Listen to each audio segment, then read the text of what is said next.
उज़्बिल्लाहिमिनश्शैतानिर्रजीम बिस्मिल्लाहिर्रहमानिर्रहीम। Lecture number 24, chapter number 8, waves. Waves chapter में remaining discussion हमारे पास जो था वो आर्गन पाइप का था। याद रखिए, आर्गन पाइप आपके पास वो डिवाइस है जिसमें हम एयर कॉलम को रेजोनेट करते हैं टू प्रोड्यूस अ साउंड, जिसमें हम एयर कॉलम को रेजोनेट करते हैं टू प्रोड्यूस अ साउंड। ठीक है, उसको बेसिकली हम आर्गन पाइप कहते हैं। ठीक है, देखिए कभी कभी आप विसल बजाते हैं ना इस तरह, तो इसमें आप देखिए ये आपके पास एयर कॉलम है, एयर कॉलम को रेजोनेट किया जाता है और जब एयर कॉलम रेजोनेट होते हैं तो साउंड प्रोड्यूस करता है। बांसुरी जो है, बांसुरी आप बजाते हैं तो उसमें से एयर कॉलम जब रेजोनेट होगा तब उससे विसल या साउंड प्रोड्यूस होगा, अदरवाइज उससे साउंड प्रोड्यूसर नहीं होगा। तो ऑर्गन पाइप वो डिवाइस है जिसमें एयर कॉलम को रेजोनेट किया जाता है टू प्रोड्यूस अ साउंड, तो उसको बेसिकली हम ऑर्गन पाइप कहते हैं। ठीक है, और इसको हम आम जिंदगी में बांसुरी कहते हैं। ऑर्गन पाइप में आप लोगों ने देखा होगा कि लिप होता है, लिप। आप विसल बजाते हैं ना, आप बांसुरी बजाते हैं, लिप, लिप में आप एयर जेट भेजते हैं। एयर जेट जाता है, जब वो रिफ्लेक्ट होता है और ओपन माउथ से निकलता है तो वो अपने पीछे रेयरफेक्शन को छोड़ता है। ठीक है, कंप्रेशन हम भेजते हैं, जब वो ओपन माउथ से निकलता है रेयरफेक्शन उससे बन जाता है, तो sound wave, air column resonate, sound produce हो जाता है। ठीक है, तो मैं ऑर्गन पाइप के बजाय यहां पर लिख लेता हूं closed pipe, closed organ pipe. ये आपके पास क्लोज्ड पाइप, उसका एक एंड आपके पास क्लोज है और दूसरा आपके पास ओपन, तो ये आपके पास क्लोज्ड पाइप। दूसरा मैं लिख रहा हूं ओपन पाइप, ओपन पाइप, उसके दोनों एंड आपके पास ओपन हो, उसके दोनों एंड आपके पास ओपन हो। ठीक है, देखिए इसका ये साइड ओपन है, ये क्लोज है, इसके दोनों साइड्स आपके पास ओपन है। ये आपके पास string, where string is fixed at both end, ये दोनों एंड पे स्ट्रिंग आपके पास जो है वो फिक्स्ड है। ठीक है, और ये आपके पास string which is fix at one end end free at other end, ये एक एंड से फिक्स है, दूसरे से फ्री है, ये दोनों एंड से आपके पास फिक्स है। तो ये चार एग्जांपल्स मैं कंपेयर कर रहा हूं क्योंकि एमसीक्यूज में चारों से आपके पास क्वेश्चंस आ सकते हैं, तो चारों को एक साथ में अगर हम डिस्कस कर लेंगे तो आपको कंसेप्ट क्लियर हो जाएगा और अगर कोई प्रॉब्लम है तो वो भी हल हो जाएगा। ठीक है, अच्छा, अब जब हम एयर कॉलम को बेचते हैं, जब हम एयर कॉलम को बेचते हैं, मतलब एयर को बेचते हैं, तो air will be compress compress compress compress, यहां पर आपके पास डिस्प्लेसमेंट क्या बन जाएगा, जीरो। ये आपके पास डिस्प्लेसमेंट जीरो। अगर मैं डायग्राम से शो करूं, यहां पर आपके पास displacement maximum amplitude, displacement decrease, displacement decrease, और यहां पर डिस्प्लेसमेंट जीरो। जब यहां पर, यहां से ये वापस जाएगा, ये वापस आपके पास जाएगा। ठीक है, तो यहां पर जब वापस निकलेगा तो डिस्प्लेसमेंट फिर आपके पास मैक्सिमम, डिस्प्लेसमेंट फिर आपके पास जो है वो मैक्सिमम बन जाता है। यहां पर डिस्प्लेसमेंट मैक्सिमम, यहां पर आपके पास डिस्प्लेसमेंट जीरो, ये आपके पास डिस्प्लेसमेंट जीरो, ये आपके पास डिस्प्लेसमेंट मैक्सिमम। ठीक है, तो देखिए हमारे पास स्टैंडिंग वेव्स में वो पार्ट जहां पर डिस्प्लेसमेंट मैक्सिमम होता है उसको हम एंटी नोड कहते हैं, उसको हम क्या कहते हैं, एंटी नोड कहते हैं।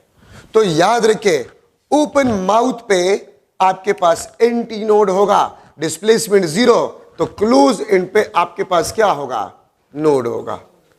ठीक है, यहां पर आपके पास क्लोज साइड पे नोड और यहां पर आपके पास क्या होगा, ये एंटी नोड, क्योंकि स्टैंडिंग वेव्स में वो पार्ट जहां पर डिस्प्लेसमेंट मैक्सिमम होता है उसको हम एंटी नोड कहते हैं, और जहां पर डिस्प्लेसमेंट जीरो होता है उसको हम नोड कहते हैं, उसको हम क्या कहते हैं, नोड कहते हैं। ठीक है, तो ये आपके पास एंटी नोड, ये आपके पास नोड। ठीक है, तो इसका मतलब ये है कि मैं आपसे अगर पूछ लो कि स्टैंडिंग वेव्स के कितने पार्ट्स में एक नोड होता है और एक एंटी नोड होता है, तो हाफ लूप, हाफ लूप में आपके पास एक नोड होता है और एक आपके पास एंटी नोड होता है। तो क्लोज्ड पाइप में हाफ लूप आपके पास बनता है, हाफ लूप आपके पास बनता है। अच्छा, ओपन माउथ पे हमेशा एंटी नोड होगा और क्लोज एंड पे हमेशा नोड होगा। और देखिए, आप लोगों ने फर्स्ट ईयर प्रैक्टिकल नोटबुक में देखा होगा, हमारे पास दो एक्सपेरिमेंट्स है। ठीक है, द स्पीड ऑफ साउंड और wavelength of sound by using resonance tube. Resonance tube से हम वेवलेंथ ऑफ साउंड को मालूम करते हैं। ठीक है, तो उसमें लिखा गया है कि anti node exactly open mouth पे नहीं होता। मतलब अगर ये आपके पास क्लोज्ड पाइप है, देखिए इसका एक एंड क्लोज है, ये ओपन, तो एंटी नोड एग्जैक्टली यहां पर नहीं होता, बल्कि इससे थोड़ा सा ऊपर होता है, इससे थोड़ा सा ऊपर होता है। और कितना आपके पास ऊपर होता है, अगर आप इस पाइप के डायमीटर को मालूम करें और उस डायमीटर को आप 0.3 के साथ मल्टीप्लाई करें, या इसको लिखा गया है 30% of a diameter, 30% of a diameter. मैं फिर रिपीट कर रहा हूं, अगर आप इस पाइप के डायमीटर को मालूम करें और उसके साथ आप 0.3 मल्टीप्लाई करें, क्या मल्टीप्लाई करें, 0.3 मल्टीप्लाई करें, तो 0.3 times of diameter of a pipe, ऊपर आपके पास एंटी नोड बनता है। एंटी नोड आपके पास एग्जैक्टली ओपन माउथ पे नहीं होता, इससे थोड़ा सा ऊपर होता है। कितना ऊपर होता है, 0.3 times of a diameter, 0.3 times of a diameter ऊपर आपके पास जो है एंटी नोड बनता है। ठीक है, तो ये बात याद रखिए एमसीक्यूज के लिए, ये भी आपके पास जरूरी है। अच्छा, ओपन माउथ पे एंटी नोड होगा, क्लोज एंड पे हमेशा आपके पास नोड होगा। अब इसके कितने माउथ ओपन है, इसके 2 माउथ ओपन है, तो इसमें 2 एंटी नोड होने चाहिए, तो आपके पास 2 हाफ लूप बन जाएंगे। 2 हाफ लूप, एक हाफ लूप का एंटी नोड, ये आपके पास एक हाफ लूप का एंटी नोड। तो ओपन माउथ पे आपके पास एंटी नोड्स होंगे। तो 2 हाफ लूप, ये भी आपके पास फंडामेंटल फ्रीक्वेंसी पे, ये भी फंडामेंटल फ्रीक्वेंसी पे, ये भी फंडामेंटल फ्रीक्वेंसी पे, ये भी आपके पास फंडामेंटल फ्रीक्वेंसी पे। तो याद रखें, अगर एक पाइप क्लोज्ड पाइप हो, मींस एक एंड क्लोज दूसरा ओपन, क्लोज्ड आर्गन पाइप हो, तो क्लोज एंड पे नोड होगा और ओपन माउथ पे आपके पास एंटी नोड होगा। फंडामेंटल फ्रीक्वेंसी पे हाफ लूप इसमें बनेगा। ठीक है, अगर मैं इससे ये हटा दूं तो आपके पास एंटी नोड ओपन माउथ पे आपके पास बनेगा। ठीक है, इसके 2 माउथ ओपन है तो 2 एंटी नोड होने चाहिए। ठीक है, नोड बिल्कुल सेंटर पे आपके पास होगा। ये भी फंडामेंटल फ्रीक्वेंसी पे, लोवेस्ट पॉसिबल फ्रीक्वेंसी पे, ये भी लोवेस्ट पॉसिबल फ्रीक्वेंसी पे, ये भी लोवेस्ट पॉसिबल फ्रीक्वेंसी पे, ये भी लोवेस्ट पॉसिबल फ्रीक्वेंसी। इसमें हाफ लूप से कम लूप नहीं बन सकता, इसमें 2 हाफ लूप से कम लूप्स नहीं बन सकते, इसमें एक कंप्लीट लूप, इसमें आपके पास हाफ लूप।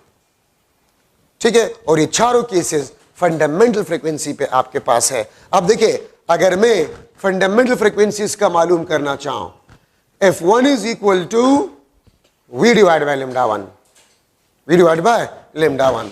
ये आपके पास लेंथ ऑफ अ पाइप है, ये आपके पास लेंथ ऑफ अ पाइप है। Length of a pipe means length of the air column in a pipe.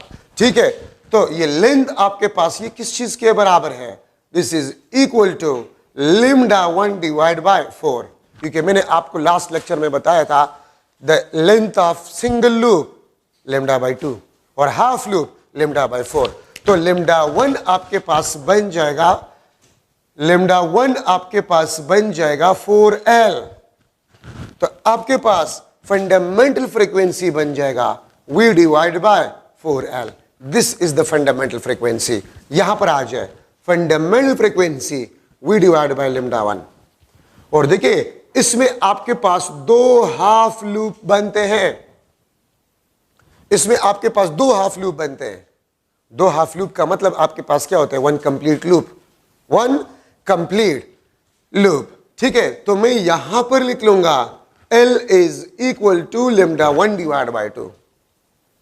एक लूप का लेंथ लैम्डा 1 डिवाइड बाय 2, या लैम्डा 1 आपके पास होगा, it will be equal to 12। तो इसका फंडामेंटल फ्रीक्वेंसी ये आपके पास v डिवाइड बाई 2L होगा। ये आपके पास fundamental frequency v divide by 4L होगा। ठीक है, इसका फंडामेंटल फ्रीक्वेंसी हम पढ़ चुके हैं v डिवाइड बाई 2L। इसका fundamental frequency v divide by 4 है। लेकिन यहां पर v speed of a string wave, speed of a string wave, यहां पर v आपके पास है, this is the speed of a sound wave. v speed of a sound wave है आपके पास। ठीक है, तो ये आपके पास फंडामेंटल फ्रीक्वेंसी, ये आपके पास फंडामेंटल फ्रीक्वेंसी, ये आपके पास फंडामेंटल फ्रीक्वेंसी, ये आपके पास फंडामेंटल फ्रीक्वेंसी। ठीक है, और मैं अगर आपको बताऊं, यहां से आप देख सकते हैं λ1 4L है, तो इसका मतलब ये है कि the wavelength of closed organ pipe is equal to 2 multiply by 2L, या wavelength of a closed pipe at first resonance is equal to 2 times of wavelength at first resonance for open pipe, for open pipe। ठीक है, ये बात आप लोग याद रखिए। ठीक है, तो λ1C the wavelength for the closed organ pipe is equal to 2 times of wavelength at first resonance for open organ pipe, जो कि आप यहां से नजर आ रहे हैं, यहां से आप देख सकते हैं।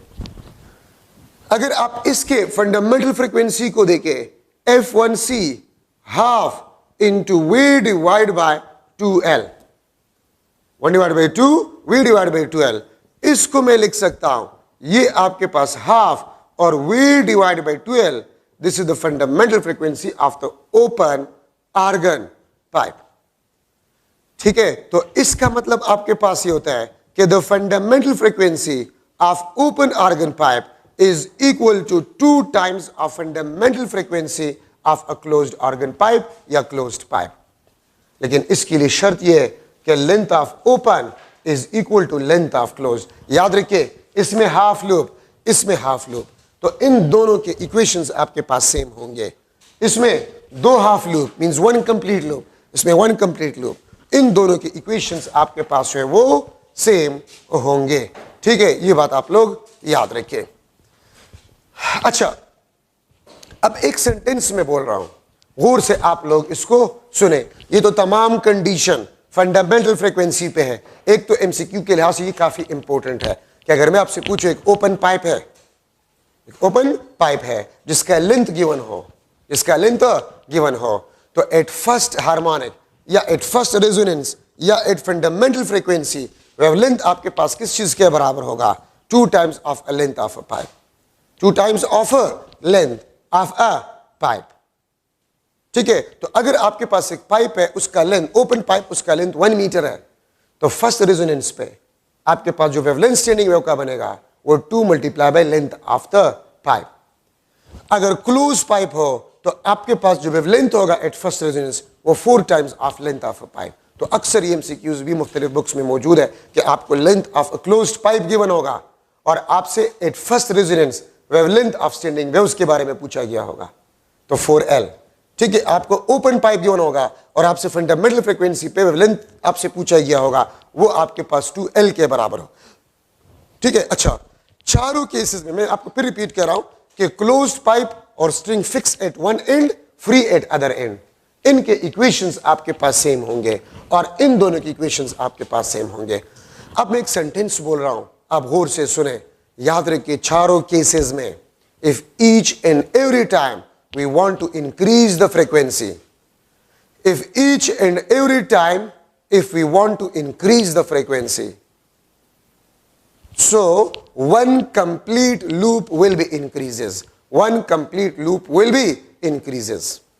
चारों केसेस में, सिर्फ एक केस नहीं, अगर मैं इसमें फ्रीक्वेंसी को बढ़ाना चाहता हूं, ठीक है, तो आपके पास एक कंप्लीट लूप इसमें इंक्रीज होगा हर टाइम, एक कंप्लीट लूप इसमें, एक कंप्लीट लूप इसमें, एक कंप्लीट लूप इसमें। क्या मतलब इसका? अब अगर मैं आपको कह दूं कि सेकंड हार्मोनिक पे इसमें कितने लूप्स बनेंगे, तो एक हाफ तो जरूर होगा और एक कंप्लीट, ये आपके पास F2 पे, इसमें आपके पास जो होगा एक कंप्लीट, 2 आपके पास हाफ, एक कंप्लीट 2 हाफ मींस 2 कंप्लीट, यहां पर आपके पास एक कंप्लीट, एक आपके पास हाफ, एक कंप्लीट, एक आपके पास हाफ, यहां पर आपके पास एक कंप्लीट 2 हाफ। एक कंप्लीट, दो हाफ आपके पास होंगे। सही है। अगर वहां पर आप देखें तो F2 पे आपके पास दो लूप, इसमें भी एक लूप आपके पास इंक्रीज होगा, इसमें भी आपके पास एक लूप कंप्लीट इंक्रीज होगा F2 पे। तो चारों केसेस में each and every time one complete loop will be increases if the frequency increases.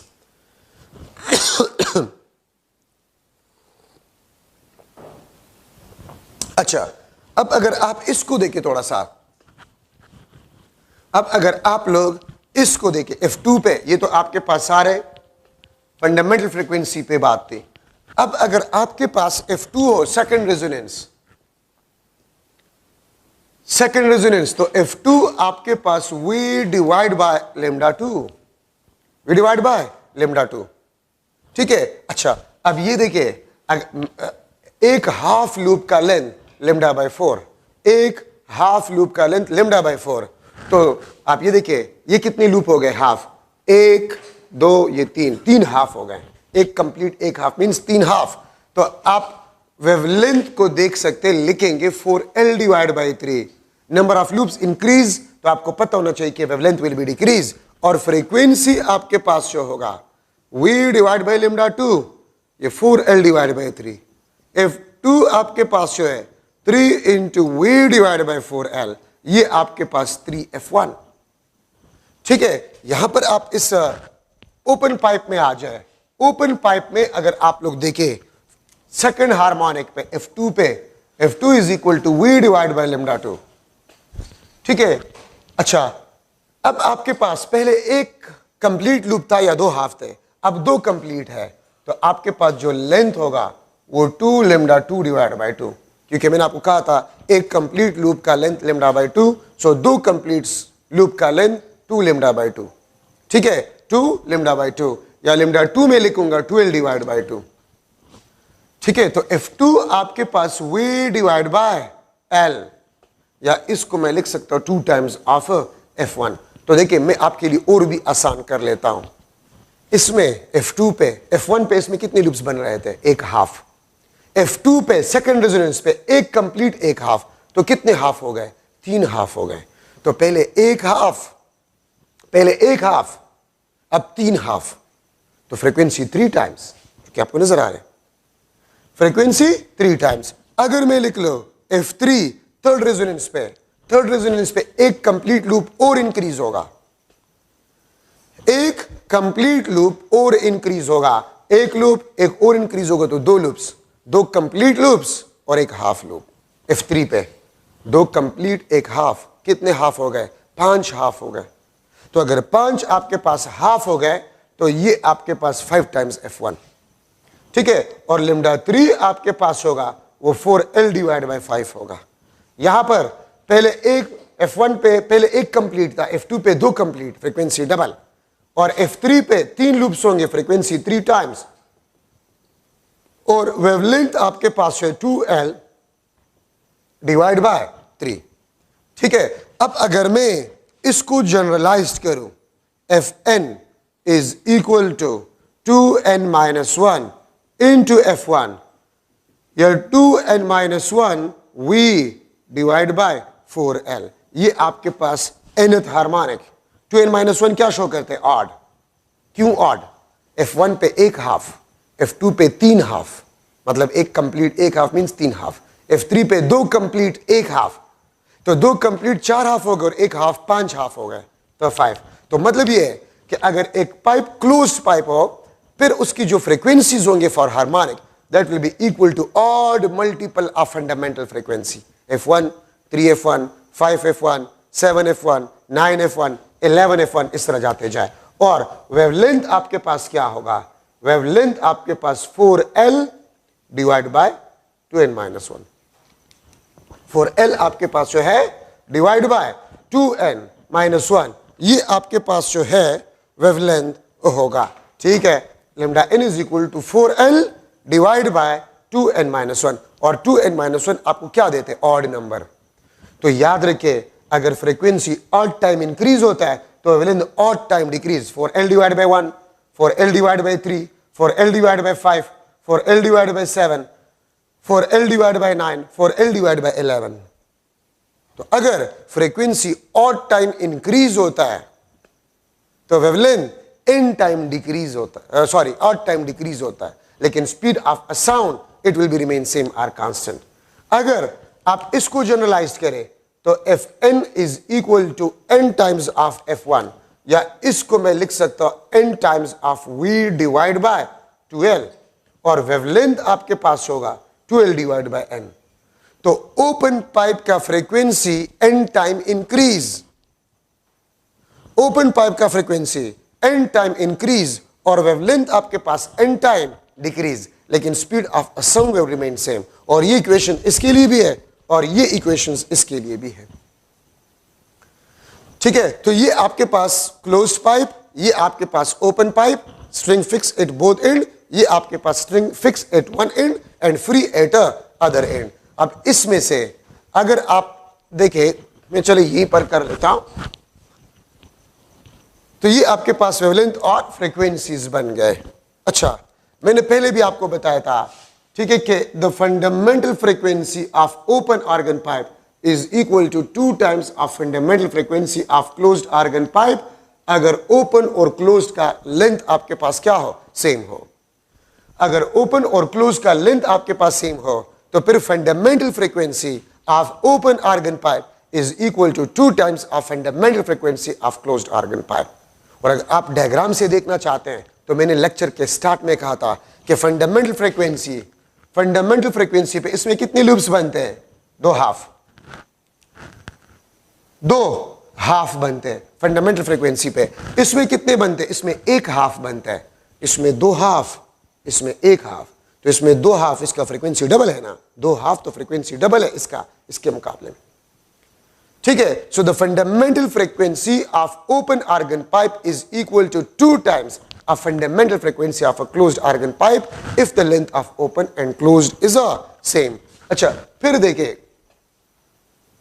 अगर मैं लिख लो F N C divide by F N O, F N C ये आपके पास क्लोज्ड, ये क्लोज्ड, ये एफ एन सी, तो 2n minus 1 into V divide bye 4l C divide by F N O, ये आपके पास एफ एन ओ है, तो ये आपके पास n into V divide by 12, और l के साथ में o लिख लूंगा।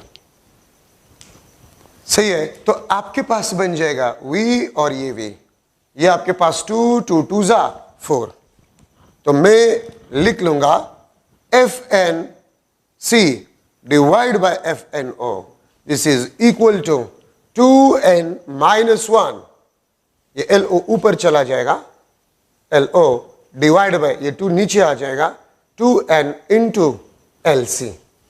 और अगर आप लोगों को याद हो, अगर पाइप आपके पास ओपन हो या क्लोज्ड हो तो फंडामेंटल फ्रीक्वेंसी आपके पास, fundamental frequency of closed inversely proportional to the length of a closed pipe. Fundamental frequency of open organ pipe is inversely proportional to the length of open organ pipe. और अगर string हो तो string का भी frequency length के inversely proportional है। अगर string दोनों एंड से फिक्स हो या एक एंड से फिक्स और दूसरे से ओपन, तो फ्रीक्वेंसी आपके पास फंडामेंटल फ्रीक्वेंसी जो होगा वो लेंथ के इनवर्सली प्रोपोर्शनल है। तो देखिए, मैं आपसे ये क्वेश्चन भी कर सकता, एक लेट्स सपोज ओपन पाइप था, उसका फ्रीक्वेंसी एफ था, अगर मैं उसको दो इक्वल हिस्सों में तकसीम करूं तो एक हिस्से का फंडामेंटल फ्रीक्वेंसी क्या बन जाएगा, तो लेंथ हाफ ओपन पाइप का frequency will be double, frequency will be double. मैं आपसे ये भी पूछ सकता हूं कि लेट्स सपोज एक ओपन पाइप था, ओपन पाइप, और उसका फ्रीक्वेंसी था एफ, उसका फ्रीक्वेंसी एफ था, ओपन पाइप था, फ्रीक्वेंसी एफ था, अगर उसका मैंने एक एंड क्लोज किया तो फिर फ्रीक्वेंसी क्या होगा, तो आपने एक एंड क्लोज किया, ठीक है, फ्रीक्वेंसी क्या होगा, हाफ हो जाएगा, क्योंकि क्लोज पाइप का फ्रीक्वेंसी ओपन के मुकाबले में हाफ है। ये एमसीक्यूज होते हैं, ये कंसेप्ट होते हैं। पाइप था, ओपन था, उसका फ्रीक्वेंसी एफ था, अगर उसके एक एंड को हमने क्लोज किया तो क्लोज्ड पाइप बना। और अभी हम पढ़ चुके हैं कि F1O is equal to 2 times of F1C या F1C is equal to F1O divide by 2। और अगर मैं इस तरह कह दूं कि क्लोज्ड पाइप था, फ्रीक्वेंसी F था, अगर मैं उसका दूसरा साइड भी खोल लूं तो फिर फ्रीक्वेंसी फंडामेंटल क्या बन जाएगा? डबल। यही आपके पास कंसेप्चुअल लर्निंग होता है, ठीक है। अच्छा, अब ये देखिए FNC क्लोज्ड, उसका लेंथ नीचे है, FNO उसका लेंथ ऊपर है। क्यों? Because the frequency is inversely proportional to the length. अगर मैं लिख लो if LO is equal to LC तो फिर ये कैंसिल हो जाएंगे और आपके पास बन जाएगा FNC divide by FNO is equal to 2n minus 1 divide by 2n। फिर आपके पास रेशियो इसके बराबर होगा 2n minus 1 divide by 2n, ठीक है। FNC divide by FNO this is equal to 2n minus 1 divide by 2n, ठीक है। तो ये आपके पास रेशियो, अगर मैं लिख लो F3C divide by F3O, F3C divide by F3O, तो वहां पर n आप 3 पुट करें तो 2 multiply by 3 minus 1 divide by 2 multiply by 3, ये आपके पास 5 divide by 6। So the ratio of third harmonic of closed pipe to the third harmonic of open organ pipe is equal to 5 divided by 6, is equal to 5 divided by 6। अगर मैं लिख लो F1C divide by F1O, F1C divide by F1O, ये किस चीज के बराबर होगा? 2 1 are 2 minus 1, ये इस फार्मूले में पुट कर रहा हूं। तो ये आपके पास बन जाएगा LO divide by 2 times of LC। Even fundamental frequency of closed, fundamental frequency of open, this is equal to LO divided by 2LC। अब देखिए अगर LO और LC बराबर कैंसिल तो आपके पास वही चीज आ जाएगा जो मैं लिख चुका हूं, F1O is equal to 2 times of F1C, वो आपके पास आ जाएगा, ठीक है। अगर मैं लिख लो LO is equal to LC, वो आ जाएगा, ठीक है। अब देखिए इस किस्म के MCQs आपके पास आ जाएंगे। MCQ, if F1O is equal to F1C then LO will be equal to dash times of LC। तो A option 2LC, B option LC divide by 2, C option 4LC, D option आपके पास जो है LC divide by 4। तो इसमें क्या होगा? तो देखिए मैंने ऊपर लिखा है अगर फंडामेंटल फ्रीक्वेंसी ओपन और क्लोज्ड का बराबर हो जाए तो फिर ओपन का लेंथ आपने क्या रखना होगा? तो आप ये देखिए F1C divide by F1O LO divide by 2LC। अगर LO को मैं 2LC रख लूं कैंसल, ठीक है। तो आपके पास LO अगर 2LC हो मतलब ओपन ऑर्गन पाइप के लेंथ को अगर आप डबल करें, ओपन ऑर्गन पाइप के लेंथ को अगर आप डबल करें क्लोज के मुकाबले में, तो फिर fundamental frequency of open end closed will be same और इक्वल, ठीक है। या मैं इस तरह भी कह सकता हूं कि अगर आप क्लोज्ड पाइप के लेंथ को हाफ करें,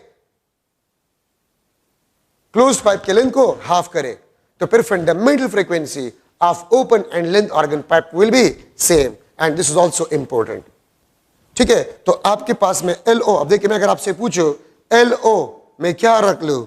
if F1C is equal to 2 times of F1O, MCQ open organ pipe का लेंथ में क्या रख लूं in terms of close organ pipe length? If the fundamental frequency of a close pipe is equal to 2 times of fundamental frequency of a open organ pipe, तो यहां पर देखिए LO अगर मैं 4LC पुट करूं, ये 2LC है तो LC के साथ कैंसिल 2, ठीक है। तो LO आपके पास क्या होगा? 4LC। अब उसमें आपके पास ऑप्शन, करेक्ट ऑप्शन 4LC आएगा इसके लिए। तो ये फार्मूला है, इससे आप आसानी से मालूम कर सकते हैं कि मैं ओपन ऑर्गन पाइप के लेंथ को क्या रख लूं या क्लोज्ड ऑर्गन पाइप के लेंथ को क्या रख लूं। जो क्वेश्चन आपसे पूछा है ये उसके मुताबिक से आप करें। अच्छा, अब आप लोगों ने ये भी पढ़ा कि open pipe F1 2F1, 3F1, 4F1 इस तरह जाते जाए। ये किस पाइप के लिए? ये क्लोज्ड के ओपन के लिए है, ये ओपन के लिए है। और क्लोज्ड के लिए आपके पास क्या है? क्लोज्ड के लिए F1, 3F1, 5F1, 7F1 इस तरह जाए। ये क्लोज्ड पाइप के लिए, वो ओपन के लिए। तो आपसे पूछा जा सकता है कि ओपन पाइप और क्लोज्ड पाइप में कौन सा पाइप आपको ज्यादा हार्मोनिक्स देंगे? कौन सा पाइप आपको ज्यादा हार्मोनिक्स देंगे? ओपन। ओपन आपको ज्यादा हार्मोनिक्स देंगे। क्यों? आप ओपन में देखिए F1, 2F1 भी है, 3F1 भी है, 4F1, 5, मतलब ऑड और इवन दोनों है, लेकिन इसमें सिर्फ ऑड है। 2F1 नहीं है, 4F1 नहीं है, 6F1 नहीं है, इसमें सिर्फ F1, 3F1, 5F1, 7F1 इस तरह, इसमें सिर्फ ऑड है। और ओपन के लिए ऑड इवन दोनों है। तो अगर ओपन और क्लोज्ड पाइप का लेंथ सेम है तो ओपन आपको ज्यादा नंबर ऑफ हार्मोनिक्स देंगे क्लोज्ड के मुकाबले में। सामने है, ठीक है, आप देख सकते हैं।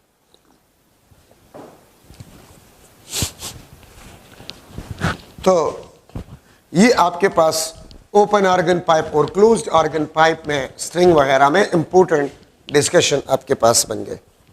अच्छा, आप लोगों ने पढ़ा होगा रेजोनेंस ट्यूब।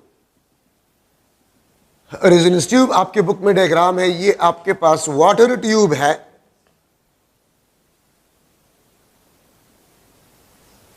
ये आपके पास वाटर ट्यूब,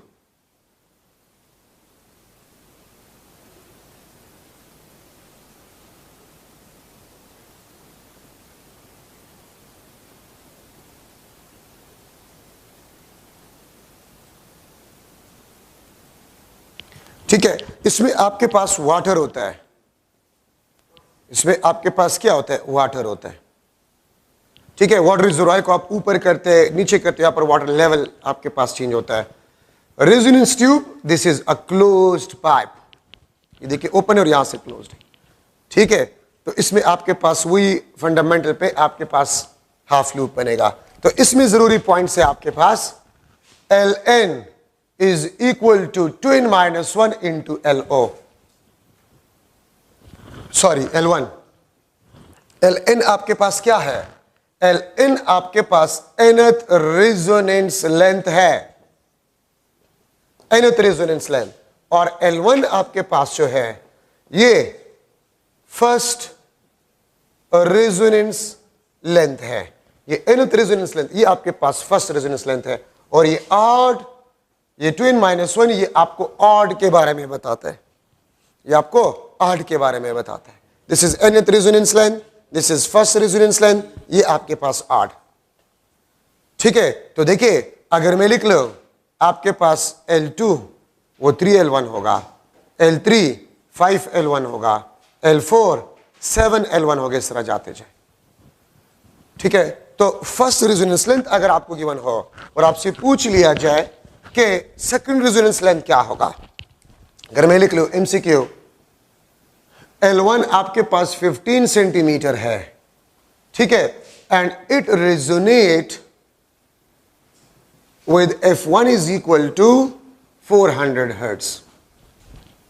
400 हर्ट्ज फ्रीक्वेंसी वाले ट्यूनिंग 4 के साथ 15 सेंटीमीटर लेंथ रेजोनेट हो जाए, सो मैं आपसे पूछ सकता हूं सेकंड रेजोनेंस लेंथ क्या होगा?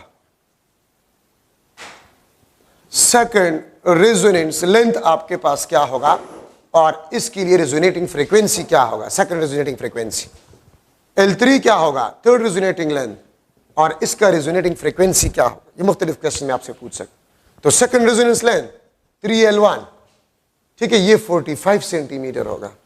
F2 3F1 ऑड नंबर है आपके पास, ठीक है, तो F1 400 है, ये 1200 हर्ट्ज। तो 45 सेंटीमीटर 1200 हर्ट्ज के साथ रेजोनेट होगा। 15 सेंटीमीटर अगर 400 हर्ट्ज के साथ रेजोनेट हुआ तो 45 सेंटीमीटर 1200 हर्ट्ज के साथ रेजोनेट होगा। L3 आपके पास जो है ये 5L1, ठीक है, 5L1, और आपके पास 15 मल्टीप्लाई बाय 5, तो ये आपके पास 75 सेंटीमीटर होगा। और ये आपके पास 5F1 2000 हर्ट्ज के साथ ये रेजोनेट होगा। क्यों? क्लोज्ड पाइप की जो फ्रीक्वेंसी होता है वो odd multiple of fundamental frequency, और रेजोनेटिंग लेंथ आपके पास जो होता है वो odd multiple of first resonating length होगा आपके पास। अगर मैं इस तरह लिख लूं MCQ, second resonating length of resonance tube, second resonating length of a resonance tube is 75 centimeter. 75 centimeter. Resonate with tuning fork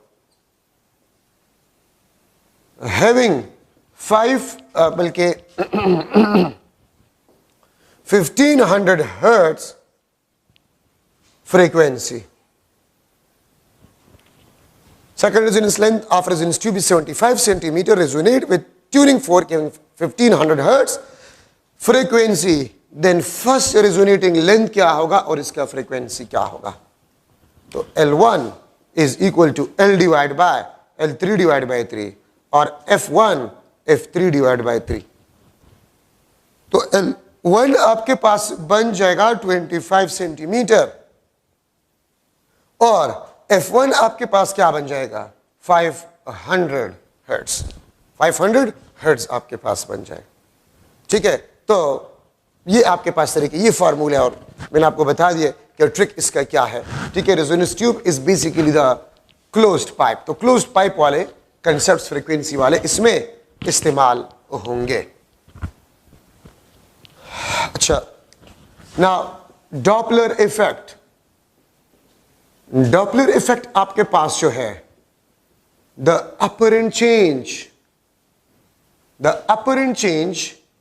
in frequency और pitch of sound due to the relative motion of source, observer or both, known as Doppler effect. The apparent change in frequency or pitch of the sound. ये कुछ बातें आप सुने, अपने पास note करें। आपने matric में पढ़ा होगा कि प्रॉपर्टीज ऑफ साउंड। तो साउंड की प्रॉपर्टीज क्या है? Loudness, pitch and quality. Properties of sound matric में आपने पढ़े होंगे। ठीक है, pitch, loudness and quality. Pitch of the sound किस चीज पे डिपेंड करता है? फ्रीक्वेंसी पे। लाउडनेस किस चीज पे डिपेंड करता है? एम्पलीट्यूड पे। क्वालिटी ऑफ अ साउंड किस चीज पे डिपेंड करता है? नंबर ऑफ हार्मोनिक्स पे या नंबर ऑफ ओवरटोन्स पे। तो देखिए मैंने पिच के साथ फ्रीक्वेंसी लिखा है। ठीक है, loudness, amplitude of sound wave. Loudness, amplitude of the sound wave. Pitch, frequency of the sound wave. और quality of sound, number of harmonics या नंबर ऑफ ओवरटोन। ठीक है, तो फ्रीक्वेंसी में जो चेंज है ये अपरेंट चेंज है, रियलिटी में ये नहीं होता और इसका कास रिलेटिव मोशन है। अपरेंट का मतलब होता है धोखा, नॉट इन रियलिटी। तो आप फ्रीक्वेंसी में जो चेंज ऑब्जर्व करते हैं उसका कास होता है रिलेटिव मोशन। अब इसमें केस 1 में ले रहा हूं, source is moving and observer at rest. तो इसमें आपके पास फ्रीक्वेंसी चेंज का जो कास होता है वो चेंजिंग वेवलेंथ होता है और चेंजिंग वेवलेंथ का आपके पास जो कास होता है वो आपके पास होता है चेंजिंग डिस्टेंस। वो आपके पास चेंजिंग डिस्टेंस होता है। ठीक है, अब इसमें से मैं केस ए ले रहा हूं, सोर्स मूविंग टूवर्ड। देखिए जब सोर्स मोशन करता है तो फ्रीक्वेंसी चेंज का जो कास होता है वो चेंजिंग वेवलेंथ होता है और चेंजिंग वेवलेंथ का कास चेंजिंग डिस्टेंस होता है। अगर सोर्स टूवर्ड मूव कर रहे हैं तो F prime is equal to V divide by V minus V S into F. Nominator denominator से ज्यादा है तो F prime will be greater than F और फ्रीक्वेंसी में चेंज आपके पास होगा it will be equal to positive. Frequency में जो चेंज आपके पास होगा it will be equal to positive. ये आपके पास क्या होगा? पॉजिटिव होगा। इसका मतलब ये है वी एस किस चीज को रिप्रेजेंट करते हैं? Speed of a source, V speed of a sound, F prime the frequency which we observe, F the original frequency of a source, original frequency of a source, frequency observe, V speed of sound, V S आपके पास speed of a source. ठीक है, तो ये आपके पास F prime. और देखिए इसमें एमसीक्यूज किस किस्म के आपके पास आ सकते हैं। अगर मैं लिख लो source moving toward a stationary observer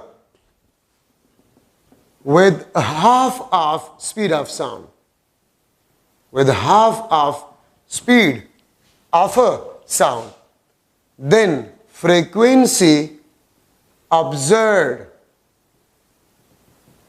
will be dash, frequency observed will be dash। ठीक है, 2f, f C option f divide by 2 और डी ऑप्शन आपके पास 4f। तो देखिए आपने ये फार्मूला याद करना होगा। इसमें वीएस आपको बताया गया है कि this is equal to half of speed of sound. तो v माइनस हाफ वी, ये हाफ टू ऊपर चला जाएगा तो आपके पास आ जाएगा 2f। हम डबल फ्रीक्वेंसी को ऑब्जर्व करेंगे। ठीक है, और इसी में से आपके पास केस बी, ठीक है, source moving away, source moving away, तो फिर आपके पास frequency v divide by v plus V S into F. अब इस केस में आपके पास फ्रीक्वेंसी f प्राइम आपके पास है वो f से कम होगा। ठीक है, और डेल्टा f आपके पास होगा it will B negative. It means हम फ्रीक्वेंसी में डिक्रीज ऑब्जर्व करेंगे। कितना decrease? Depend upon the speed of a source. ठीक है, तो इसमें इक्वेशन आप लोगों ने याद करने होंगे। अब यहां पर मैं लिख रहा हूं observer is moving and source at rest. तो फ्रीक्वेंसी चेंज का जो कास होता है, इसमें फ्रीक्वेंसी चेंज का जो कास होता है वो आपके पास रिलेटिव स्पीड होता है, रिलेटिव स्पीड होता है जब ऑब्जर्वर मोशन करता है। ठीक है, अब इसमें मैं केस 1 ले रहा हूं, केस 2 में मैं केस ए ले रहा हूं। ऑब्जर्वर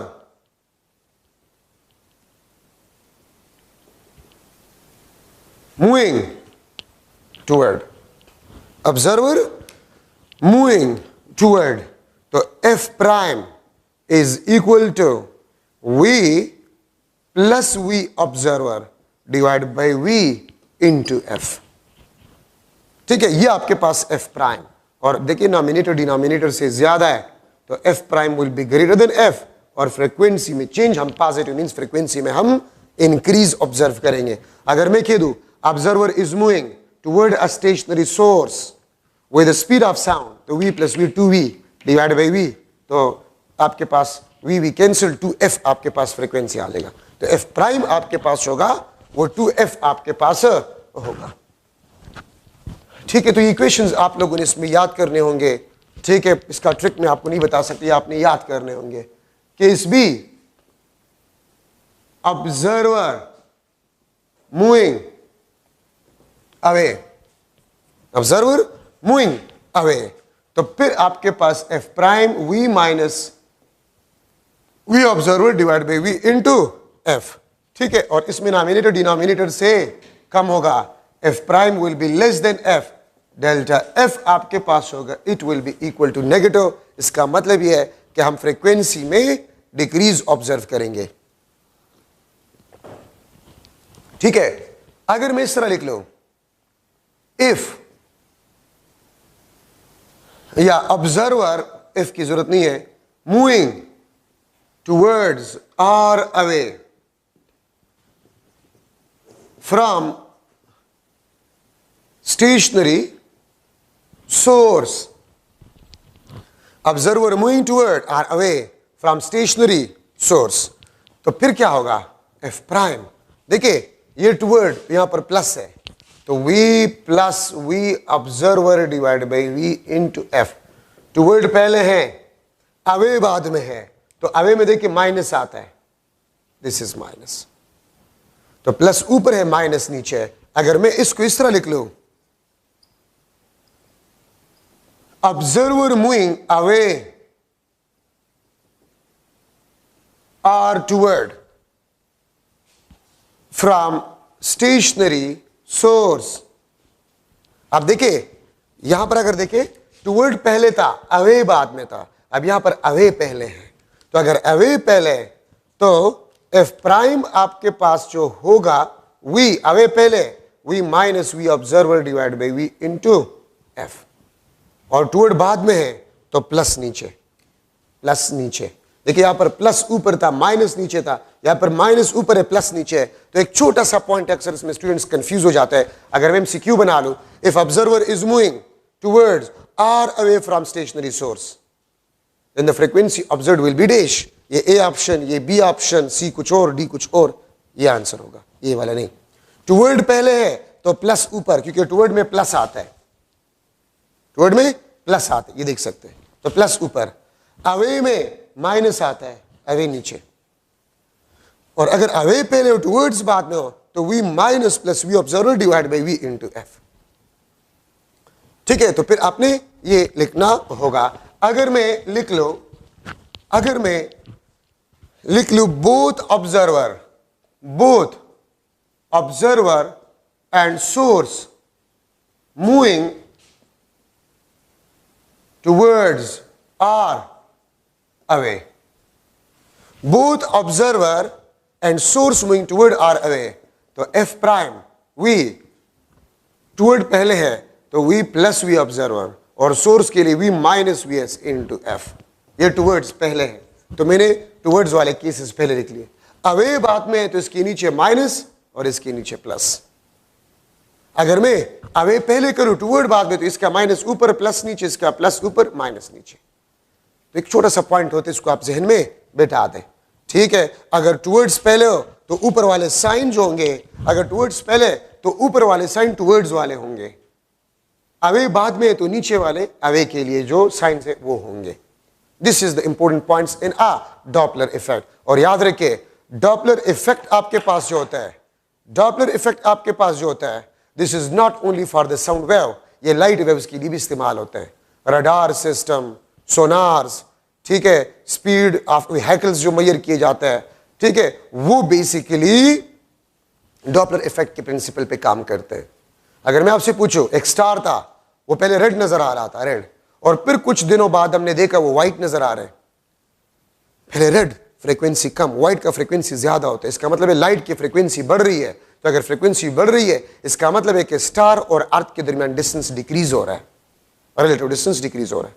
और अगर एक स्टार आपको व्हाइट नजर आ रहा था लेकिन कुछ दिनों बाद आप उसको देख रहे वो रेड नजर आ रहा है, तो रेड का फ्रीक्वेंसी व्हाइट से कम होता है, फ्रीक्वेंसी डिक्रीज। इसका मतलब होता है कि the distance between star and earth is a decreasing.